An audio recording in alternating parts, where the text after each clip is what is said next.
Welcome to Facts TV News, where everything is true. Police probing double murder in St. Mary. Two men were shot and killed by unknown assailants in Dover, St. Mary on July 27. They have been identified as 68-year-old Maurice Forrester, otherwise called Morrow, and 57-year-old Michael Harris, otherwise called First Star, both of Dover District.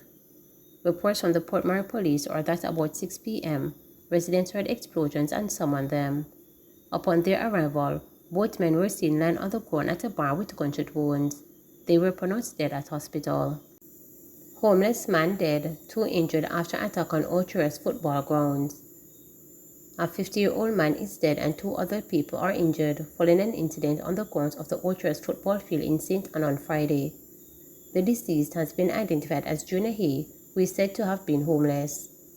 Reports on the Old Terrace police are that about 3:20 a.m., he and a woman were asleep in a building on the ground of the football field when they were attacked.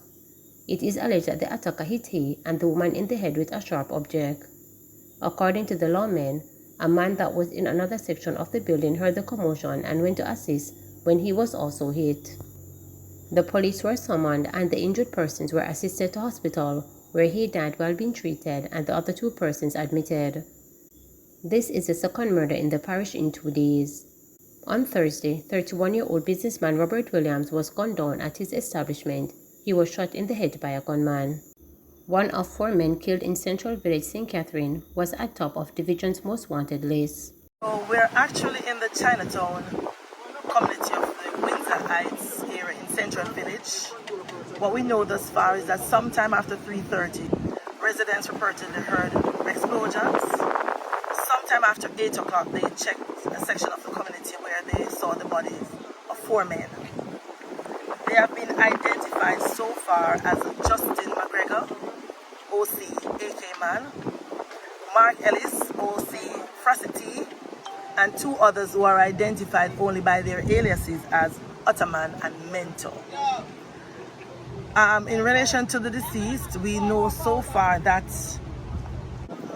Justin McGregor, AK Man, was said to be the leader of the Jaggy gang, that's a long-standing gang that has been operating in this community for some time.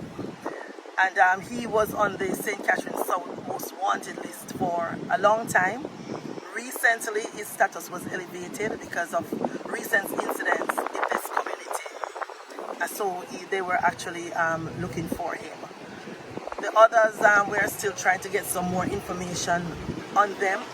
We know that at least one of them is linked to the Gordon Pen community, and what the investigators and the intelligence officers have been looking at is some alignment between some men from Gordon Pen and this gang in recent times. So they will get some more information in collaboration with the St. Catherine North detectives about this individual as they seek to get more information. At the moment, they are following several lines of inquiries. They have not yet identified any suspect. However, they have identified a person of interest that they believe can assist with the investigation. He was the original leader of the Jaggy gang. He goes by the name of Delcita Chin,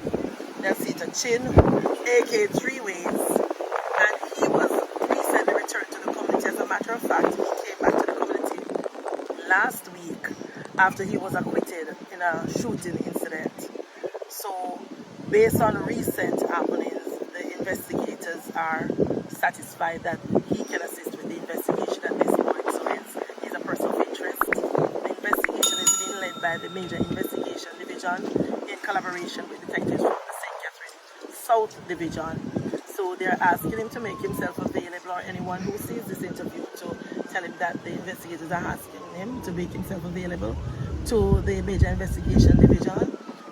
It's much easier to get by the Central Village Police Station. Once he makes contact with the Central Village Police Station, then they will take it from there. In the meantime, as part of the operational response, the area commander, the divisional commanders, and several senior officers from Area 5 and St. Catherine South are here assessing the situation, and they will be putting in some measures to ensure that the citizens remain safe and to monitor the situation for as long as it is possible, to ensure that they are able to carry out the investigation in this matter and there are no further incidents in relation to the residents here. Security guard charged after firearm found behind wall. A security guard was charged after a pistol was found behind a wall in Phase 1 Seaview Gardens in St. Andrew on Friday. Charged with unauthorized possession of a prohibited weapon and unauthorized possession of ammunition is 25-year-old Ricardo Byfield, otherwise called Baba, of the community. Reports are that about 5:50 p.m., police were on patrol in the community when Byfield was seen sitting on a wall. Upon seeing the police, he reportedly removed an object from his waist and placed it behind the wall and was immediately accosted by the lawmen. The area was searched and one Browning 9mm pistol with a magazine containing 4 rounds was retrieved from behind the wall. Byfield was subsequently arrested and charged. 500 cases of water looted after delivery truck crashes in Mandeville. Some 500 cases of water were looted following a 2-vehicle crash on the Winston Jones Highway close to March Bend in Mandeville on Saturday morning. The crash rate happened shortly before 7 a.m., involved a delivery truck and a Nissan Tida motor car. No one was seriously injured in the accident. The driver of the truck, Rocklin Wright, claimed that he was overtaking the motor car when the collision occurred. The truck dropped overturned on the car, he said. He added that the truck was looted immediately following the crash by a passing motorist. Everyone gone out there, passed by the vehicle, people just stop and start fill up them vehicle with water. Everything is gone, not even one case left, he said. A resident of March Bend corroborated the reports of looting. Children and adults looted the truck. People were just filling up their cars with cases, the resident stated. NEI report shows satisfactory performance in leadership.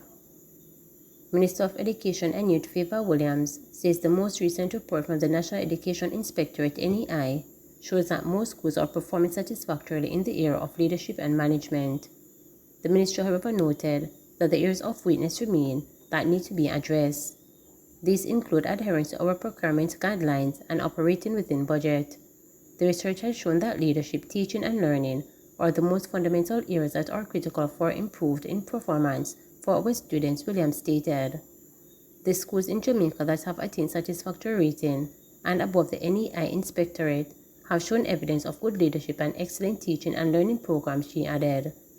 The minister was speaking at the annual Back to School conference in Region 1 held at Jamaica College on Friday.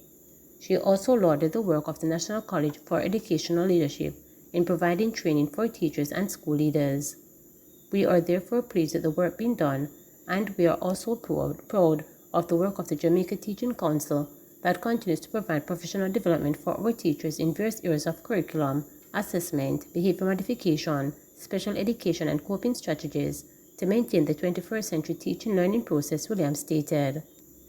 In the meantime, the ministry reported that the ministry was able to deliver 6,483 pieces of furniture to infant and primary schools for the 2022-2023 academic year. We're happy to report that the ministry is continuing with the manufacture of school furniture from scratch by high school students. The furniture is used by the school and some are sold to the other schools.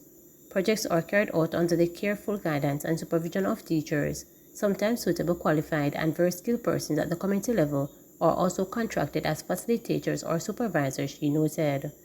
She also informed that as of May 2023, the ministry distributed over 9,000 high-quality laptops to over 170 schools to replace outdated computers. In addition, nearly 90% of teachers have redeemed their laptop e-voters. Ground broken for Port Royal Pipeline Replacement Project. Ground has been broken for Phase 3 of the Port Royal Pipeline Replacement Project. The government, with the National Water Commission (NWC), will be undertaking the replacement of the 8-cased iron transmission main location between the Norman Manley International Airport runabout and the National Water Commission pumping station at the eastern entrance of Port Royal. The project will be completed within the next 6 months at a cost of $433 million. Speaking at the groundbreaking ceremony, Prime Minister Andrew Holness said investing heavily in infrastructure is a priority of the government. He noted that the pipeline replacement project will benefit residents of Port Royal.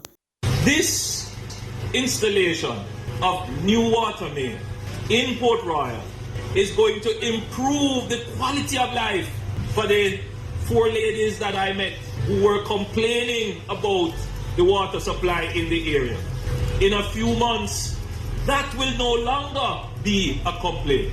And in the next budget year, we will now be able to focus on doing some revetment works along the coastline here.